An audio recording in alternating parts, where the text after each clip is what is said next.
एक वीडियो मैंने डाली थी फर्स्ट रिलेशनशिप एडवाइस, जिसमें मैंने एक रिलेशनशिप के ऊपर बात की थी कि अगर आप लोगों को ऐसा लगे कि ये रिलेशनशिप अब एक ऐसी जगह आकर खड़ा हो चुका है जहाँ पर अब बात नहीं बन रही है, दुख ही दुख है, हो सकता है दोनों एक दूसरे को दुखी कर रहे हो, परेशान कर रहे हो, या फिर एक इंसान ऐसा कर रहा हो, तो अब आपको उस रिश्ते से बाहर निकल जाना चाहिए, रास्ते बदल लेने चाहिए। एक रास्ते पे अगर आप लोग नहीं चल पा रहे तो रास्ते बदल लो।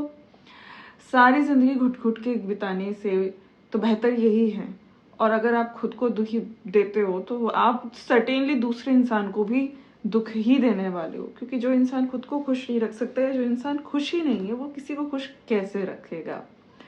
खैर, इस बात पर मैं दोबारा वीडियो क्यों बना रही हूँ, इसका मकसद ये है क्योंकि मुझे उस वीडियो पे किसी ने कमेंट किया कि अगर रास्ता ना बदल पाए तो क्या करें।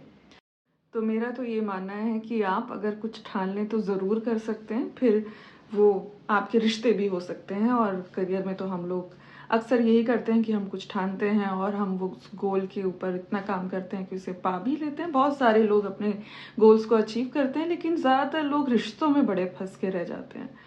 तो मेरा ये मानना है कि ये जो आपने लिखा है कि अगर उस रिश्ते से निकल ना पाए, यानी रास्ते ना बदल पाए, तो क्या करें।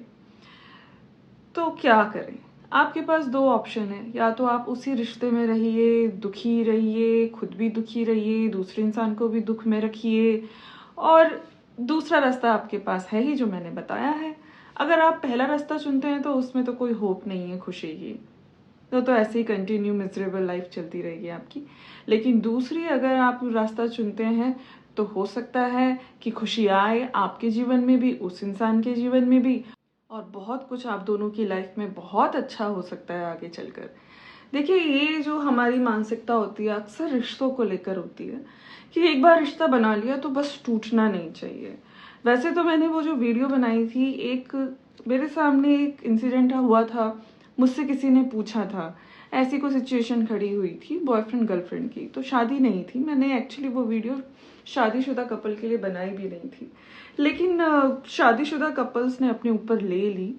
लेकिन मैंने बाद में सोचा कि ये बात तो बिल्कुल उन पर भी लागू होती है। पर काफी सारे लोग सोचेंगे कि यार ये तो डिवोर्स कराने पे तुली है ये तो सेपरेट कराने पे तुली। तो मैं ऐसा नहीं कह रही हूँ कि आप सेपरेट हो जाइए, मेरी बात सुनो और सेपरेट हो जाओ, मेरी बात सुनो और डिवोर्स हो जाओ, नहीं। ये बहुत ही ज्यादा बड़े इश्यूज होते हैं और बहुत महत्वपूर्ण, बहुत इंपॉर्टेंट मुद्दे होते हैं लाइफ के। इतने ऐसे एक वीडियो सुनकर आप उससे इन्फ्लुएंस होकर, किसी इंसान की बात सुनकर इन्फ्लुएंस होकर पहले तो कोई ऐसे डिसीजन लेता भी नहीं और लेने भी नहीं चाहिए। ये एक लंबा प्रोसेस होता है। ठीक है, शादी की है तो फिर ऑफ कोर्स हर कोई कोशिश करता है अपनी शादी को निभाने का, और निभाने की कोशिश करनी भी चाहिए। मैं कहती हूँ 100% 200% अपना देना भी चाहिए। लेकिन एक पॉइंट पे जब आ जाते हैं हम लोग कि हर कोशिश कर ली, उसके बाद भी अगर चीज़ें सुधर ही नहीं रही हैं और बल्कि बिगड़ती दिखाई दे रही हैं, तो क्या करना चाहिए, मेरा वो वीडियो उसके ऊपर था। तो अगर आपके पास कोई ऑप्शन है, आपके पास कोई उपाय है कि नहीं ऐसा कुछ कर लेते हैं बेटर हो जाएगा, ऐसा कुछ ट्राई कर लेते हैं, अभी भी कुछ ऑप्शंस बाकी हैं, तो डेफिनेटली कीजिए, सारे आप उपाय अपनाइए। देखो, ये रिलेशनशिप में जब मैं बात कर रही थी गर्लफ्रेंड बॉयफ्रेंड की, तो वही चीज़ हस्बैंड वाइफ पे भी लागू होती है। दोनों को रिलेशनशिप चलाना है, एक की जिम्मेदारी नहीं है, दोनों को इनपुट्स डालने हैं और दोनों के इनपुट्स ऑलमोस्ट इक्वल होने चाहिए। किसी का भी पड़ रहा भारी और किसी का भी कम अगर होगा तो फिर जिसका भारी है वो तो ये सोचेगा कि ये हो क्या रहा है मेरे साथ, वो अनहैप्पी होने लगेगा। तो हमेशा एक लाइफ में, रिलेशनशिप में बैलेंस होना बहुत ज़रूरी है हैप्पी मैरिड लाइफ के लिए। तो इस पर तो भाई दोनों को काम करना पड़ता है। और मेरी बात सुनकर आप ये डिसीजन तो नहीं ले सकते कि अब अलग हो जाए। मैंने जैसे वो वीडियो बनाया तो उसका मतलब कई लोगों ने ये निकाल लिया कि ये तो बोल रही है कि अब अलग हो जाओ, डिवोर्स कर लो। आप मेरी वीडियो देखकर डिवोर्स को करने का डिसीजन नहीं ले सकते और ना लीजिए। मैंने जो वो वीडियो बनाया था वो गर्लफ्रेंड बॉयफ्रेंड के लिए बनाया था और इसीलिए बोला था कि अगर इतने ही अनहैप्पी हो गए हो, ऐसी जगह पहुंच गए हो, तो भाई ब्रेकअप कर लो। शादी तो तुम्हारी हुई नहीं है, कि भाई शादी तो तोड़ने से पहले 10 बार इंसान सोचता है, क्योंकि शादी में सिर्फ 2 लोग नहीं होते, पूरी 2 लोगों की फैमिली होती है और बहुत सारी फाइनेंशियल चीज़ें भी ऐड हो चुकी होती हैं। बच्चे अगर हों तो फिर और ही बात अलग हो जाती है। तो बहुत ही अलग एक सिनेरियो, एक सिचुएशन लाइफ में खड़ी हो जाती है अगर शादी की बात करें, शादी को तोड़ने की बात करें, शादी से बाहर निकलने की बात करें। लेकिन वहीं अगर मैं अफेयर की बात कर रही हूँ तो अफेयर से बाहर निकलने के लिए आपको बहुत मेहनत करने की ज़रूरत नहीं है। अगर इतनी अनहैप्पी हो, इतने ही सारी प्रॉब्लम्स आ चुकी हैं, दोनों एक दूसरे को दुखी कर रहे हैं या एक इंसान बहुत ज़्यादा दूसरे इंसान को दुखी कर रहा है, ग्रोथ कुछ नहीं हो रही है, लेकिन सिर्फ सब कुछ डार्कनेस और टॉक्सिसिटी है, तो भाई अलग हो जाओ ना। ये वीडियो मेरा उन लोगों के लिए था।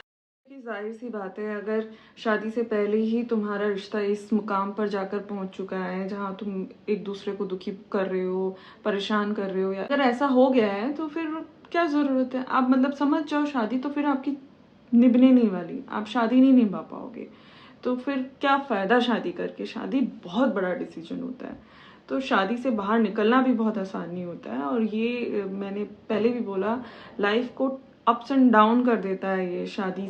शादी हो या शादी से बाहर निकलने की बात हो जाए, तो इसीलिए बहुत ही सोच समझ कर लेने वाला ये डिसीजन होता है। ऐसे इंसान के साथ आप बिल्कुल भी शादी नहीं कर सकते जिसके साथ आप बहुत दुखी हो, बहुत परेशान हो, आप दोनों एक लाइफ के ट्रैक पे ना चल रहे हो, ना चलना चाहते हो, दोनों की लाइफ से अलग एक्सपेक्टेशन हो, वो ईस्ट जा रहा है, ये वेस्ट जा रहा है, कोई सोच नहीं मिलती, कहीं कुछ नहीं मिलता है, तो फिर क्या फ़ायदा। तो बहुत ज़्यादा बात हो गई है कि अलग होने और रिश्ते से अलग निकल जाओ। अभी मैंने एक वीडियो कल डाला भी है कि छोड़ दो, मैंने जो एक लड़की की सिचुएशन मेरे सामने आई तो उस पर भी मैंने ऐसा ही कुछ जवाब दिया है। तो कई सारे लोगों को लगेगा ये तो अलग होने की बात कर देती है सीधा। देखो, ये सारे जो भी एडवाइजेस हैं ये मेनली, मैंने बार बार कहा, अभी फिर से दोहरा देती हूँ कि मैंने मेनली गर्लफ्रेंड बॉयफ्रेंड वाले, लवर वाले रिश्तों के लिए बोली है। शादी के ऊपर बोलने के लिए मैं अलग वीडियो बनाऊंगी, उस पर बहुत कुछ है मेरे पास बोलने के लिए, लेकिन वो इतना सेंसिटिव चीज़ें होती हैं कि आप बस यूं ही नहीं बोल सकते। अभी तक मेरे पास कोई ऐसा क्वेश्चन आया नहीं है। मैं अपनी लाइफ के एक्सपीरियंसेस आपसे ज़रूर शेयर करूंगी, लेकिन अभी तक मेरे से किसी ने पूछा नहीं, शादी को लेकर एडवाइस नहीं ली। तो ये जो मेरे से पूछा गया, इन पर मैंने वीडियोस बना दी। तो अलग अलग लड़कियां थी जिन्होंने मुझसे ये पूछा था, जिनकी लाइफ की सिचुएशन अलग थी। तो इस वीडियो को बस अभी जल्दी से ख़त्म करते हैं और अंत में मैं बस यही कहना चाहती हूँ कि रिश्ते देखिए बनाइए मत अगर निभा नहीं सकते, और अगर बना रहे हैं तो अपना तो 100% दीजिए। लेकिन साथ ही साथ आप इस बात को भी ध्यान रखिए कि आप भी एक इंसान हैं, आपकी जिम्मेदारी आपकी तरफ भी है। तो इसीलिए अपने आप को खुश रखना और जिंदा रख पाना ये भी बहुत ज़रूरी है। देखिए, जिंदा सिर्फ शरीर से नहीं रखा जाता, जिंदा अपने दिल से, अपने मन से, अपने मस्तिष्क से भी रखा जाता है। और जहाँ आत्मसम्मान नहीं है वहाँ आप समझ लीजिए आप जिंदा नहीं है। आपने अगर अपने आत्मसम्मान के साथ कंप्रोमाइज़ कर लिया तो मतलब आपने अपनी जान दे दी है, आपने दे दी है दूसरे के हाथ में अपनी जान। तो इसीलिए मेरा जो भी पॉइंट ऑफ व्यू है शादी को लेके, मैं उसके बारे में आपसे अगले वीडियो में शेयर करूंगी।